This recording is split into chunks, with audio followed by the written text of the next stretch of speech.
Selalu atasannya atau tim leadernya selalu dengan rutin mengkonekkan pekerjaan sehari-harinya dengan visi misi hidup mereka gitu, dengan value-value mereka gitu ya, Oke. sehingga akan stabil ya untuk termotivasi secara internal gitu ya. Hmm. Jadi itu pencegahannya dalam coaching untuk supaya burnout itu tidak.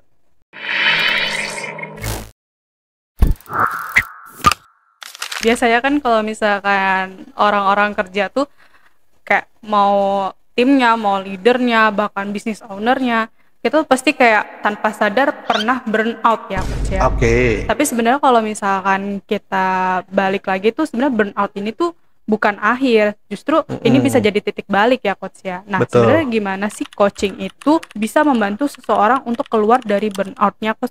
Iya Ini adalah coach. suatu topik yang memang sedang juga ini ya cukup eh, banyak dibahas ya dalam kondisi tekanan kerja seperti sekarang ya. Ya Betul. gitu. Jadi bagaimana coaching bisa berperan di sini gitu ya. Oke. Jadi coaching itu perannya adalah bukan ke healingnya sih, tapi lebih ke apa ya, membantu orang yang mengalami burnout itu untuk melihat situasinya dan men-shifting pemikirannya dan kesadarannya dari yang berlandas dari yang kondisi kelelahan itu menjadi peluang untuk pertumbuhan. Kan Ah, forward thinking ya kalau iya. coaching itu ya. Jadi tidak ke healingnya gitu. Healing ya tetap jalan nih gitu ya. Mm-mm. Burnout secara emosi healingnya gitu. Tapi coaching juga sangat penting membantu klien atau tim atau atasan atau leader gitu ya Mm-mm. untuk pelan-pelan shifting pemikirannya untuk melihat ke depan gitu ya. Oke. Nah, prosesnya seperti apa? Ya, refleksi lagi yang sering-sering saya sebut ya, coaching itu fondasi utamanya adalah atau prinsip utamanya adalah self reflection gitu ya. Mm. Dengan self reflection dalam sesi coaching ya, orang yang burnout tadi gitu ya, pelan-pelan mendapatkan kesadaran apa yang menjadi akar masalah dari burnout ini sih gitu Mm-mm. kan.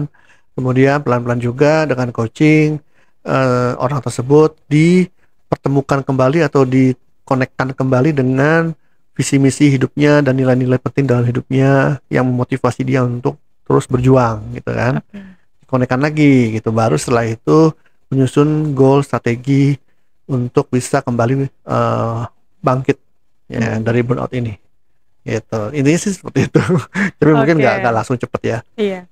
Nah, Ya. sebenarnya kalau misalkan kayak contoh nih ya coach ya, salah satu karyawan gitu dia burnout gitu dan Mm-mm. jadinya kan pasti nggak produktif ya coach ya. Nah Jelas. itu apakah dari leadernya langsung ayo ke ruangan sekarang atau Oke. harusnya gimana sih coach? Harusnya jangan menunggu dia burnout dulu baru di coaching gitu ya. Oh oke. Kalau udah terlanjur burnout, bahkan udah sampai titik di mana mereka nggak bisa kerja lagi, nggak bisa berkinerja seperti orang normal gitu ya, Mm-mm. itu ya perlunya konseling ya justru ya. Jadi Oh. coaching itu pentingnya adalah sebagai pencegahan di sini gitu ya. Hmm. Agar terus-menerus dikonekkan kembali dengan apa yang menjadi potensi-potensi burnout dan Mm-mm. mengambil tindakan antisipatifnya Mm-mm. sebelum betul-betul kejadian Mm-mm. gitu ya, mengkonekkan selalu atasannya atau tim apa leadernya selalu apa ya, dengan rutin mengkonekkan pekerjaan sehari-harinya dengan visi misi hidup mereka gitu, dengan value-value mereka gitu ya, Oke. sehingga akan terus akan stabil ya untuk termotivasi secara internal gitu ya. Hmm. Jadi itu pencegahannya dalam coaching untuk supaya burnout itu tidak sampai ke titik yang dimana mengganggu kinerja sehari-hari gitu loh. Hmm. Ya kan? Dari sudah mulai terkonek dengan visi misi value hidupnya, kemudian menyusun strategi-strategi pencegahan ke depan gitu loh. Oke. Nah, sebenarnya itu apakah terjadwal atau kayak ya udah nanti pas lagi 2 minggu sekali, seminggu Hmm, sekali, mungkin entah di awal minggu Senin atau ya, mungkin di akhir di hari Jumat atau Sabtu gitu. Nah, betul. baiknya tuh sebenarnya gimana sih Coach agar kita tuh kayak mencegah timnya ini tuh mengalami burnout gitu? Ya.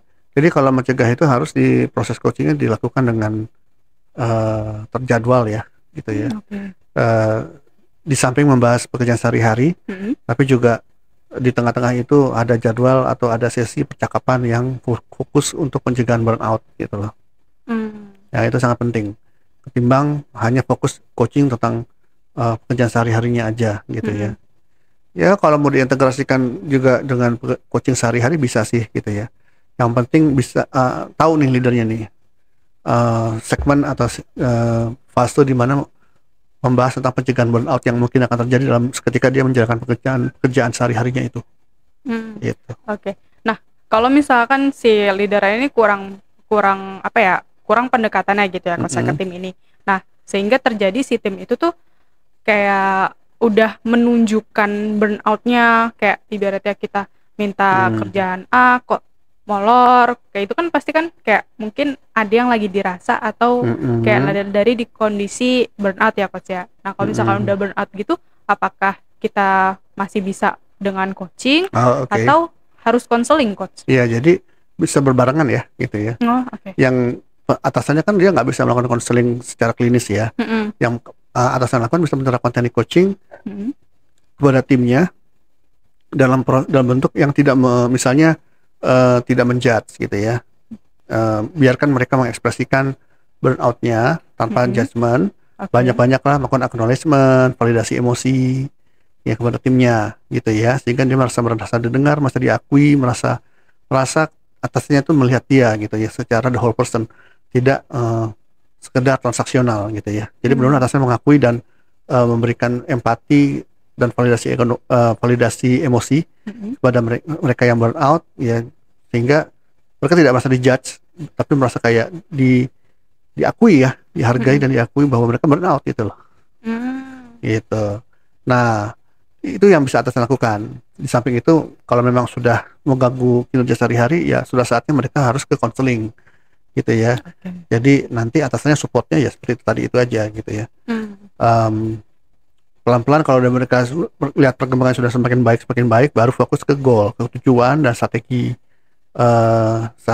strategi untuk memulihkan dirinya itu gitu. Oke. Nah, kalau misalkan dari pengalaman coach sendiri nih, apakah pernah kayak di posisi melihat klien ini tuh udah mulai kelelahan sih coach? Sering gitu ya. Oh iya coach. Contohnya ada suatu leader di perusahaan retail ya, di suatu organisasi bisnis retail, leader yang dia burnout, ternyata dalam sesi coaching mungkin burnoutnya itu belum yang kayak gimana sih ya, tapi dia sudah mulai merasa overload gitu ya. Dari situlah sesi coachingnya berfokus pada mencari akar masa dari overloadnya ini dulu gitu loh. Ya, ternyata dia menyadari bahwa dia tuh terlalu perfeksionis ya, terlalu kurang percaya untuk menyerahkan tugas-tugas penting kepada timnya. Jadi kurang percaya untuk mendelegasikan gitu loh.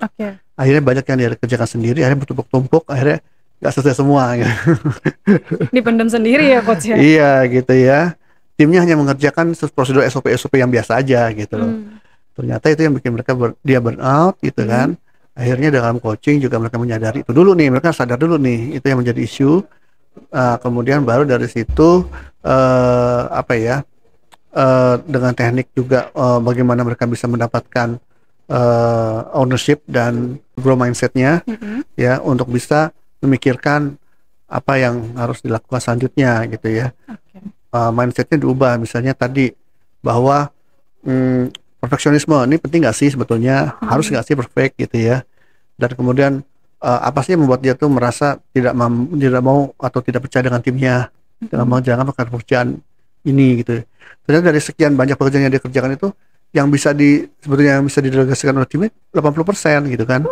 Banyak gitu. juga. 20% itu bisa ya memang harus dikerjakan sendiri karena sifatnya confidential, mungkin strategik dan memang cukup sensitif gitu ya. Tapi 80% bisa sebetulnya didelegasikan kepada tim gitu ya. Kalau ternyata dari kesadaran dia sendiri gitu, ketika dia melihat gitu ya, bahwa perfeksionisme ini ya nggak bisa gitu ya, nggak mesti perfect gitu ya.